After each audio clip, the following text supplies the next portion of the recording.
এই চ্যানেলে লক্ষ্মীর ভান্ডারের বিষয় নিয়ে বেশ কিছু ভিডিও দেওয়া হয়েছে। তো সেই ভিডিও যদি আপনারা না দেখে থাকেন অবশ্যই প্লে লিস্টে গিয়ে সেই ভিডিওটি দেখে নেবেন। আজকের বেশ একটা বড় একটা খবর আজকের আমি তুলে ধরবো। দেখেন TV9 বাংলা থেকে এখান থেকে আমরা খবরটা পেয়েছি, সেই খবরটা বিস্তারিত জানিয়ে দেব। তো 21 বছরের একটি মহিলা তার বয়সকে বাড়িয়ে কিভাবে 25 বছর করে নিয়ে বিডিও অফিসে জমা দিতে গিয়ে তিনি ধরা পড়েছেন, সেই বিষয় নিয়ে এই ভিডিওটিতে সম্পূর্ণ আলোচনা করা হবে। চ্যানেলের সঙ্গে থাকবেন। চ্যানেলে নতুন হলে অবশ্যই একটি সাবস্ক্রাইব করবেন এবং লাইক দেবেন এবং প্রত্যেকটি ভিডিওটি শেয়ার করবেন এবং কমেন্ট বক্সে আপনার মূল্যবান মতামতটা অবশ্যই জানাবেন। তো চলুন ভিডিওটি শুরু করা যাক। তো প্রথমে এখানে হেডলাইনে কি বলছে দেখুন, যে লক্ষ্মীর ভান্ডার 21 বছরেই এই বুদ্ধি, অর্থাৎ 21 বছরেই এই বুদ্ধি। লক্ষ্মীর ভান্ডারের টাকা পেতে জন্মের যে ঠিকুচি গোষ্ঠী বদলে দিলেন মহিলা। ঠিক আছে, তারপর এখানে আরও কি বলছে দেখুন, যে লক্ষ্মীর ভান্ডার যে অভিযুক্তের নাম ভারতী দেবনাথ, তিনি বালুরঘাটের যে জগদীশপুরের বাসিন্দা। তার বিরুদ্ধে এই অভিযোগ, তার বিরুদ্ধে অভিযোগ উঠেছে যে ভুয়ো আধার কার্ড তৈরির। জানা গিয়েছে আসল আধার কার্ডের কারচুপি চুরি, যে কার্ড চুরি করে বাড়ানো হয়েছে বয়স, এমনকি বদল করা হয়েছে তার ঠিকানা। তবে নকল আধার কার্ডেও যে রেখেছিল আসল আধারের নম্বর, অর্থাৎ আধার কার্ডের নম্বর একই কিন্তু আধার কার্ডের পুরো তথ্যটাই আলাদা।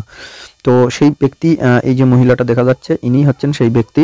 ঠিক আছে, আর ডান সাইডে যেটা দেখা যাচ্ছে ইনি হচ্ছে বিডিও স্যার, অর্থাৎ যে বালুরঘাটের যে বিডিও অফিসে সেই বিডিও স্যার ইনি। ঠিক আছে, তিনি এখান থেকে শনাক্ত করেছেন এই মহিলাকে।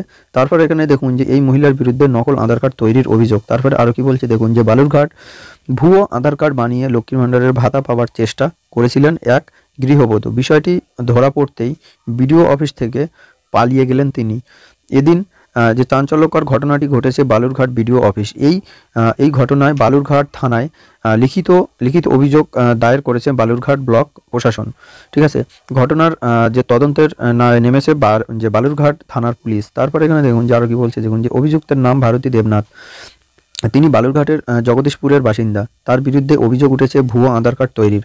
জানা গিয়েছে আসল আধার কার্ডে কার্ড চুরি করে বাড়ানো হয়েছে বয়স, এমনকি বদল করা হয়েছে তার ঠিকানা। ঠিক আছে, তবে নকল আধার কার্ডেও যে রেখেছিল তার যে আসল আধার কার্ডের নাম্বারটি, কেবলমাত্র আসল আধার কার্ডের নাম্বারটি আছে, বাকি সব যা তথ্যগুলো আছে সবগুলো ভুয়ো তথ্য। ঠিক আছে, তারপর সেই ভুয়ো আধার কার্ড নিয়েই গতকাল বালুরঘাট ব্লক অফিসে আসে ভারতীয় দেবনাথ আসেন। ঠিক আছে, তাই আবেদন করেন লক্ষ্মীর ভান্ডারের জন্য। সেই নথি অফিসের কর্মীরা যাচাই করতে গেলে নজরে আসে কার্ড চুরির বিষয়টি। আসল আধার কার্ডের তথ্য অনুযায়ী মহিলার জন্ম 2021 সালের অক্টোবর মাসের 8 তারিখে, অথচ জাল আধার কার্ডে গৃহবধূ জন্মের তারিখ 1997 সাল। ঠিক আছে, আসল বয়স 21 বছর হলেও তা ভুয়ো আধার কার্ডে 25 বছর করা হয়। তবে এই নয়, শুধু এখানে তা করা হয়নি, ভুয়ো আধার কার্ডটিকে কিছুটা ঝাপসা করে তৈরি করা হয়েছিল যাতে এই মহিলার ছবি বা অন্য যে তথ্যগুলো পরিষ্কার বোঝা না যায়, এবং সেটি লেমিনেশন ও করিয়ে এনেছিলেন যাতে অফিসে চোখে ধুলো দেওয়া যায়। অর্থাৎ এখান থেকে তথ্য লুকিয়ে তথ্য লোকানোর পরে আধার কার্ডটি ঝাপসা করা হয়েছে যাতে তার তথ্য না যেন বোঝা যায় বা কোনোভাবে না যেন দেখতে পায়। তারপর এখানে এখানে জিনিস দেখুন, যে লক্ষ্মীর ভান্ডার পেতে গেলে বয়স 25 বছর হওয়া বাধ্যতামূলক। তাই ওই মহিলা 4 বছর বয়স বাড়িয়ে নিজের ব্লক থেকে অন্য ব্লকে আবেদন করেছিলেন। বিষয়টি জানার পরই বিডিও অফিস চত্বর থেকে পালিয়ে যায় অভিযুক্ত। এ প্রসঙ্গে বালুরঘাটের বিডিও সম্বল ঝা বললেন, লক্ষ্মীর ভান্ডারের ফর্ম ফিল আপের জন্য ন্যূনতম বয়স 25 বছর হতে হয়। উনি একটা আধার কার্ড দেন, যেটা দেখে সন্দেহ হয়। তারা আধার কার্ড কাছে নিয়ে আসেন। এরপর ওয়েবসাইট ঘেঁটে দেখি এই ভদ্রমহিলার নামে আধার কার্ড রয়েছে। ওর আসল বয়স 21, বাড়িয়ে 25 করেছে। ঠিকানাও চেঞ্জ করেছে। এরপর জিজ্ঞাসা করতে উনি পালিয়ে যান। অর্থাৎ এখানে একটা